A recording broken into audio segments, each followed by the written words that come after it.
தமிழை அழிப்பதற்கு எந்த கொம்பன் வந்தாலும் கூட நாங்கள் ஏற்றுக்கொள்ள மாட்டோம்.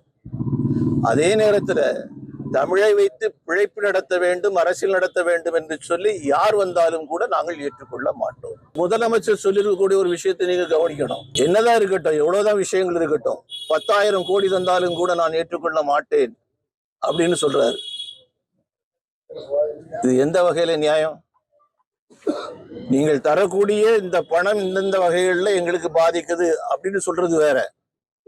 10,000 கோடி ரூபாய் தந்தாலும் கூட நாங்கள் ஏற்றுக்கொள்ள மாட்டோம் அப்படிங்கக்கூடிய அந்த பேச்சு ஆணவத்தினுடைய உச்சம். இது முறையற்ற ஒன்று. எம்மொழியும் கற்போம் நாங்கள் வாழ, எம்மொழி தமிழ் கற்போம் எங்கள் இனம் வாழ. இதுதான் மொழி கொள்கை. எனக்கு மட்டும் இல்ல, உலகத்தில் இருக்க எல்லா மொழிகளுக்குமே கொள்கை மொழி தெலுங்கருக்கோ, கன்னடருக்கோ, மலையாளிக்கோ, அல்லது துளுவருக்கோ, அல்லது பஞ்சாபியருக்கோ கொள்கை மொழி அவர் தாய்மொழியா தான் இருக்கணும். பயன்பாட்டு மொழியாக ஆங்கிலத்தை வச்சுக்கிறோம், அது வேற வழி இல்லை, தொடர்பு மொழியா வச்சுக்கிறோம். விரும்பினால் எம்மொழியும் கற்போம். அதுல ஹிந்தி கற்கிறதுல என்ன எங்களுக்கு இருக்குது? இல்ல சமஸ்கிருதம் கற்கிறனா கூட எங்க பிள்ளைகள் விரும்பினா கத்துக்கிறதுல எங்களுக்கு ஒண்ணும் இல்லையே. பயன் இருக்கு, தேவை இருக்குன்னா கத்துக்க வேண்டியதானே.